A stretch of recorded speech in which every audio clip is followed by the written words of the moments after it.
Brian. We were going to play a song, but the song is 4 minutes long and everyone is getting drowned in all fairness, right?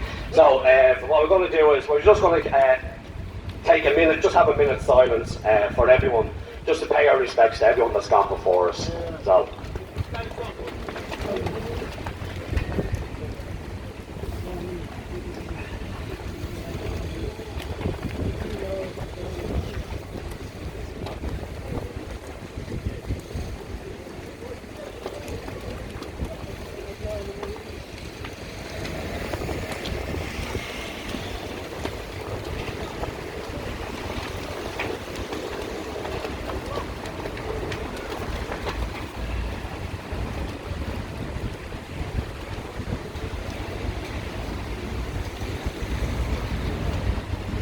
Thank you. Our next speaker, I'm sure you are all aware of our next speaker. Our next speaker, she's coming up here to speak about Cocos law and her daughter Nicole Coco Fox. And hashtag let's bring in Cocos law. It's trending at the moment online. If you can go online and just do a little video of yourselves and just hashtag it, hashtag let's bring in Cocos law. Our next speaker is Jackie Fox.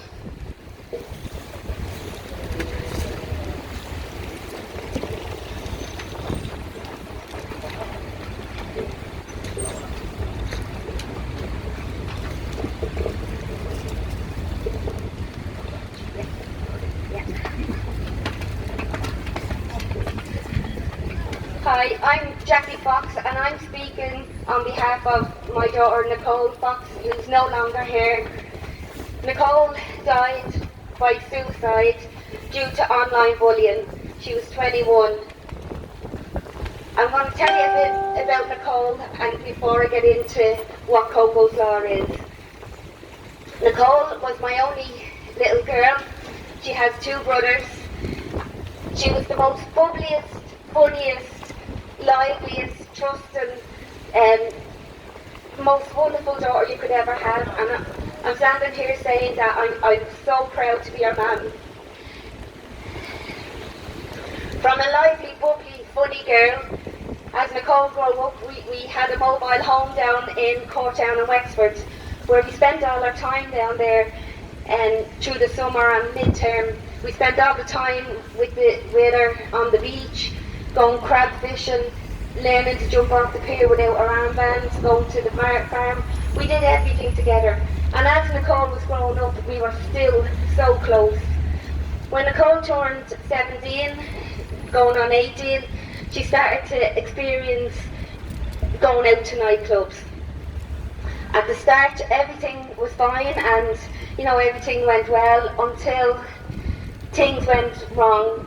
It started off with 2 people that had admitted that they were jealous of her. While Nicole went out, the group got bigger and bigger until there was just so many people that she couldn't handle. They put cigarette butts out on her feet. They pulled her down a flight of stairs in a nightclub. They used to pretend to dance with her, but like that, dance beside her, and they would give her an elbow in the face or an elbow in the chest. They pushed her in the nightclub so hard one night that she fell and hit her hip off the corner of the table, where she dislocated her hip. They never left her alone. They burnt her with. Some of these pretended to be so-called friends, and I said to Nicole, "These aren't your friends, Nicole." And she goes, "Ma'am, they are. They're nice." And Nicole she would trust. She was too trusting, so she would say, "No, ma'am, they are my friends," just so she'd be able to go out and not be rejected all the time. And so she used to go out. They put a 6-inch burn on her arm. They were curling her hair up in the room and stuck the tongs to her arm and started laughing and said, "Oh, sorry, didn't mean that." They went on. They weren't happy with what they were doing. Nicole used to go out. She used to go up and get ready, and before she'd go out, she'd throw up in the bathroom, just with nerves of going out. And I used to beg her and say, please don't go out, stay in. And she'd say, Ma'am, why should I have to stay in? I'm not going to let these people win. And she went out, before she'd go out, after throwing up, she'd stand at the door and she'd go, Ma'am, take a picture of me. She'd stand there with a huge smile on her face, that mask that she used to wear going out. And she'd say, I'm going in there and I'm going to dance and sing and I'm not going to let them bother me. But it was a mask. She would go down and dance and sing, but these people hated this. They hated to think that, well, we're not getting at her. These weren't happy with physical abuse. It went on to online, where every day, no matter where, even though she didn't respond to anything that they said, every day they turned around, they put up, die, go hang yourself, slit your wrist, everybody hates you, nobody wants you here, you're better off dead. They even sent her a picture of a noose on how to hang yourself.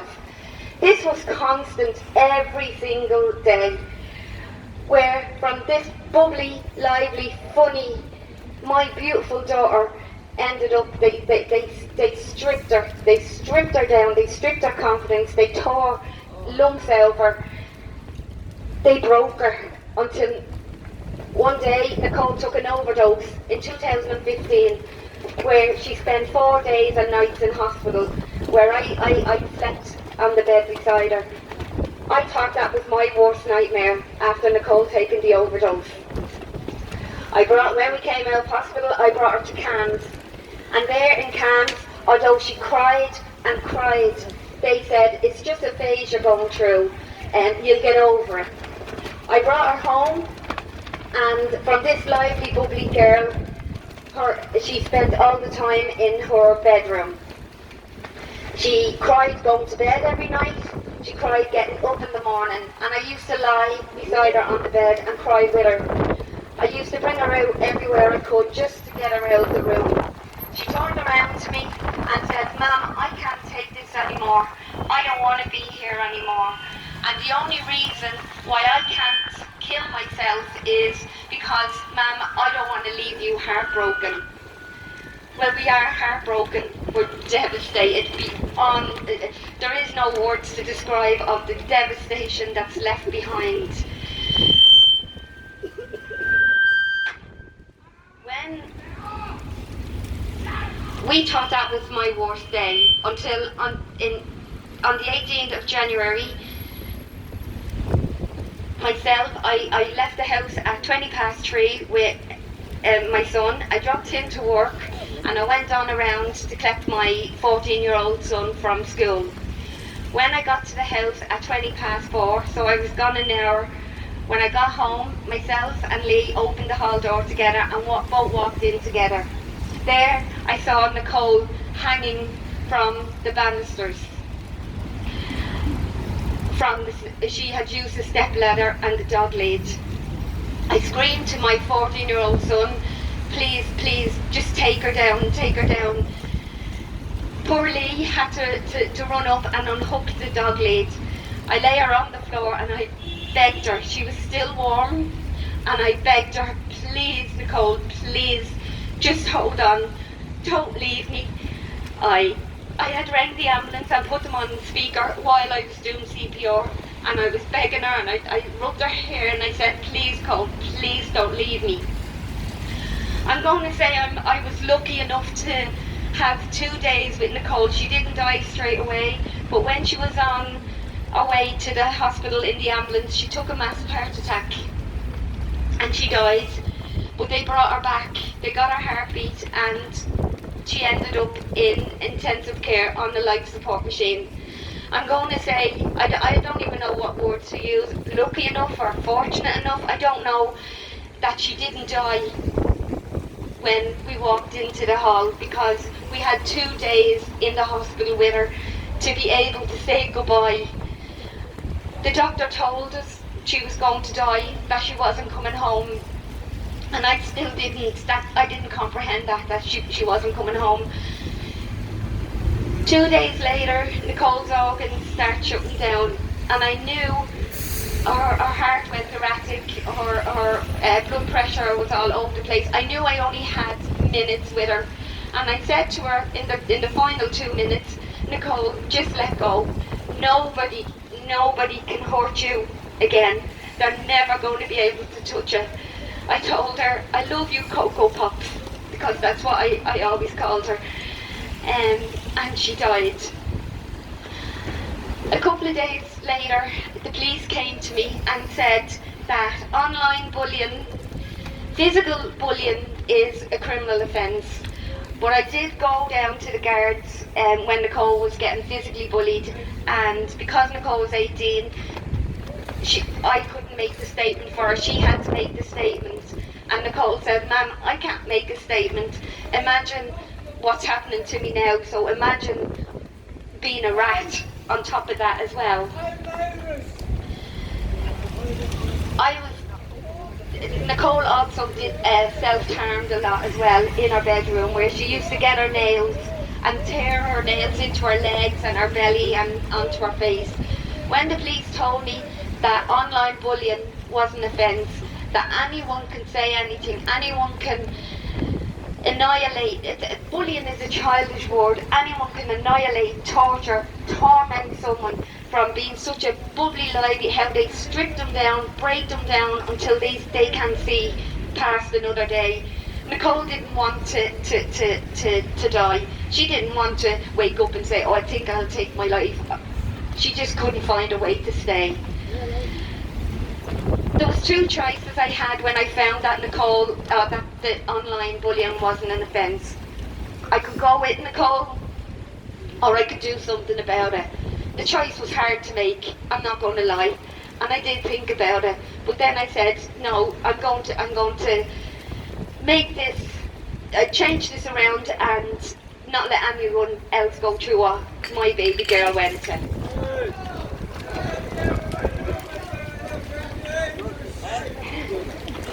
I had meetings in the Dáil, and I spent a number of meetings in the Dáil where nobody was listening, nobody was taking me serious. So I went and I had a protest outside the Dáil. We also had a march through Dublin where each and every person brought one pink balloon to represent Nicole. As I kept putting meeting after meeting, going on to newspapers, radios, television, people started to take it serious. So now, with Coco's Law, it passed stage 1 in the Dáil, then it passed stage 2. It's now in the committee stage in the Equality of Justice department, where it will be online to annihilate, to torture someone online, to tell someone to die and hang yourself, kill yourself. What gives anyone the right to do this to people? I'll tell you what gives them the right. Because they can, because there is no law, and they know they can get away with it. So I'm just going to finish off saying, I have a page called Let's Bring in Coco's Law, and on that page there's also a petition where we need over 20,000 signatures. So far we've over, I think we've 28,000, but we still need more. The more signatures we have, the better. We're going to bring that into the Dáil, where when you have over 20,000 signatures, they must raise it in the Dáil. When I first started, I went in to try and get Coco's Law, and it's also going to be named after her. But now when I bring the petition in, we want the petition to get Coco's Law out of stage 3. And once it gets out of stage 3, it'll fly up then. It's just getting it out of stage 3. So if everyone can go on to Let's Bring in Coco's Law. And I also, at the moment, I have the Coco's Law Challenge.